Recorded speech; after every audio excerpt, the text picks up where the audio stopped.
back to my channel, Mustang Koi Australia. Yeah, but I just came back home from work. So we at work, and while I was at work, I discovered something on one of our outside cameras that there was something not running on the pond.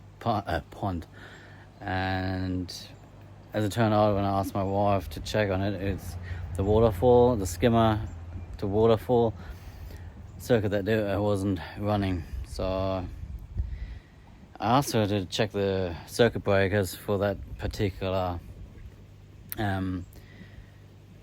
power point with a skimmer, because I got two circuit breakers, one for the main pump through the filter chambers, and then one that runs the feeder, the skimmer, pump, and a few other little gadgets.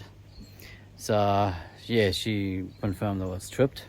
Couldn't figure out what caused. At first I thought maybe the overflow pump stopped working, brand new one, unusual, but anything can happen these days, and maybe flooded the chamber and got to a power point as a bit lower. But yeah, it would have been very, very strange, because if that much water would accumulate in that chamber, it would, that height, it would flow into other areas where it just drains away. So I wasn't sure what happened. My wife said the circuit breaker doesn't want to stay in. So yeah, so I just came home, I checked it, and yes, I found the problem, and I'll turn you on and show you what happened. Okay, so as you all can remember, last week when I was fixing the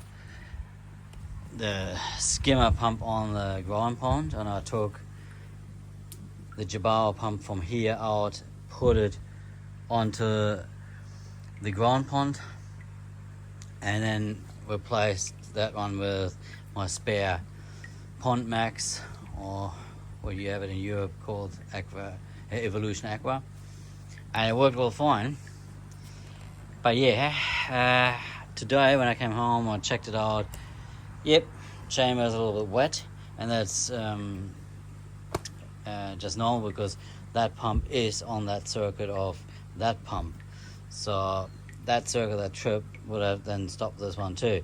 What caused me basically almost killing all my plants. So they're all looking a bit tired now on the veggie patch, because I didn't get any water for probably 3/4 of the week I was away, for 5-6 days. So yeah, so I put the circuit breaker in, it worked. I thought, oh, interesting. And as you can see, the water never reached any higher level. So the highest power point I have is this one here, with the that's for the feeder, with the timer there. I mean, hang on, there's my finger. That timer there, that's for the feeder.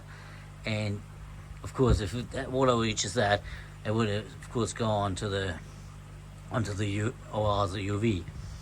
So it never reached that level. It's only basically the floor has a puddle, because there is a hole. I have a drainage hole in the concrete floor that water can always slowly drain away, because in winter water accumulates in this chamber a little bit. But yeah, so I turned it on, and I wondered, skimmer pump is not running. Then it dawned on me that at the same time I flicked the switch on the circuit breaker, it was the time where the feeding starts and the skimmer pump stops. So okay, waited 10 minutes, then I came back and the pump clicked on, and it literally, I just heard it literally was this big zap, and then a little bit tiny sort of smoke coming from that pump. So something is wrong with this pump, and as soon it starts up, there must be some leak in the system, that water has gone into the electrics and it just zaps it. Of course, the circuit breaker tripped again. yeah, this was basically my last spare pump. So now I don't have a pump, and I have to order a new. I will order at the moment. I will order a Jabal pump that's about, I think what I saw last week, $300 on eBay.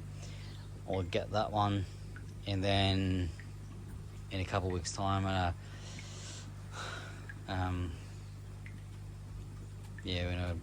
check my finance again, I will organise a better pump that has a bit better power rating.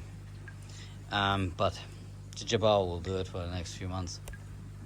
It worked fine for the last 8 months, I think, on this pump, on this pond, as for the skimmer. So no dramas there. But there's a but, like everything has a but. What I might do is I might change all this piping when I get that pump. Might change this piping and make it much bigger, maybe about 60 mil, 65 mil, I think it's the next size. This is at the moment 40 mil pressure pipe. Oh my god, it's 60 or something similar. Well, of course I have to get that hole open again and come through a bit, and who knows, maybe what I will do is take the pressure filter off and run it straight through, because but we'll see. I'm not 100% sure yet, but to save a bit power, it will be a wise choice to have bigger piping running along there. And because this pressure filter is for 40 mil pipes designed, it's not so good. But yeah, so that's why my big surprise today. This pump is stuffed. I will take it out today and have a look what's actually going on, and then I'm thinking about what can I do in the meantime to keep this skimmer running, because the new pump will take a while to arrive here, at least 2 weeks. So by the time I come next time home, it might be here. Okay, we'll come back to you later on with another update. Alright, we're back. So I took the pump out and I gave it a good dry yesterday basically in the baking sun here. So I thought if there's any water in the system, it will be going out. And then I did a test run this morning. I mean, a dry, quick run, and it didn't even take a few seconds, and I discovered what is wrong. And I had an assumption that when I took it out, I checked here, I saw a little, like a crack here on one of these, what are they, probably cooling fins or so. And then when I did a test run this morning, it was only a couple of seconds. It started up good. I thought, oh, it's working. And then just probably 5 seconds, bang, it just made a massive big zap, and you could see literally a big flash coming out of here. It's hard to see on the camera. I must see if I can get it closer. Well, you can see the carbon mark here where it came out, where you can see the little crack there. Anyway, it has cracked. I don't know if it's cracked or it has happened while it's operating. The strange thing is, it was working fine last week, and even when I was test running it last week in the beginning, when I had a few leaks, it constantly got wet, completely basically submerged in water every time I took it from the fittings off, and never did I have any issues. So I only can assume that something happened inside the coil beginning of last week when I started my shift at work, that something really actually banged here and cracked this housing, and it short circuit everything. So yeah, that pump is gone. It's going to the pump heaven, basically in the bin. And I ordered a new Jabal, same I had before on it, that ended up being on the ground pond. And in the meantime, just keep the waterfall running. We'll put this little fountain pump on. It only makes a few thousand later, so I'll put that, submerge it just into the pond over there, and then run the fountain, just to keep the plants full of water and the fountain running. The skimmer is out of action for the time being till I get the new pump. But yeah, so this will be, I will install this in a minute. Just temporarily, we'll just hang in the water, going up in there, and then just work the fountain. Not the fountain, the waterfall. Yeah, that's just for the moment what I'm doing till I get the new pump. Okay, I'll come back to you when I got it installed. Good, we're back, and the waterfall is running temporarily with that little fountain pump I got, so it's running back. So just that pipe just goes straight in, just to keep that water running. That's all I wanted to do. That's done. Happy days. So gives me a chance to clean the skimmer. Look from the positive, they say. Positivity. So yeah. Good. That's that. And what is our ground pond doing? Our ground pond is doing really well. Skimmer, everything is still working. The fish are happy as Larry. They should be fed in a minute. Let's see what will happening. They're pretty hungry all the time. Actually, let's do a manual feed. Actually, not for another hour. I can show you. It's a spit. Well, you have seen it other way, but usually it's a spectacular. There we go. Or not. There we go. It's amazing how they go into this feed.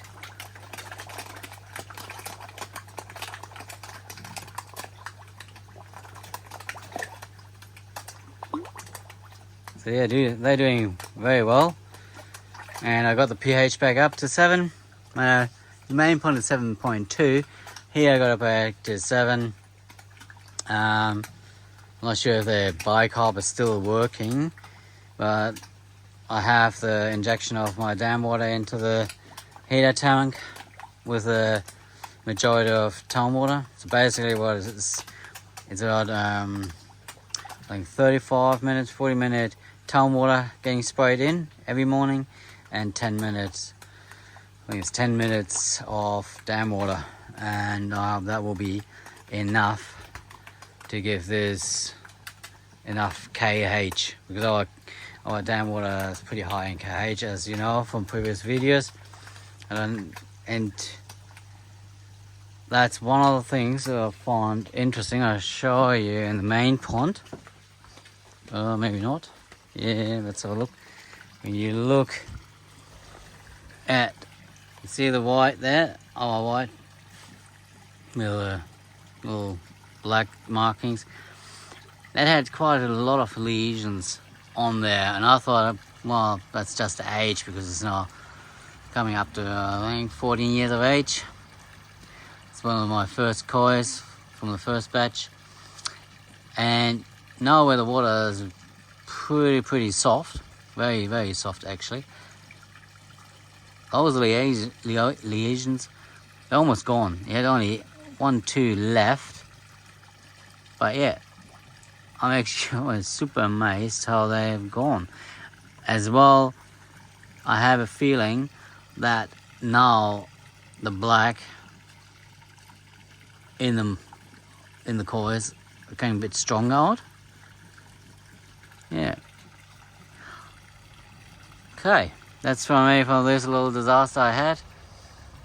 It's temporarily fixed. Skimmer not working, but could be worse. The main filter is full on working. That's good. So the skimmer is not basically filtering the water as such. More for the nitrates I have it, and for the waterfall. So, they get fed. And who's coming? Shadow. He loves being at the pond and trying to steal the koi food.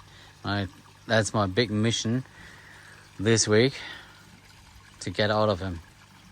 Oh, I don't think they're really hungry at the moment. Maybe it was too much disturbance working around the pond. But I will eat it. Good, that's from me here. Hope you all enjoy your hobby, and see you next time. Bye for now.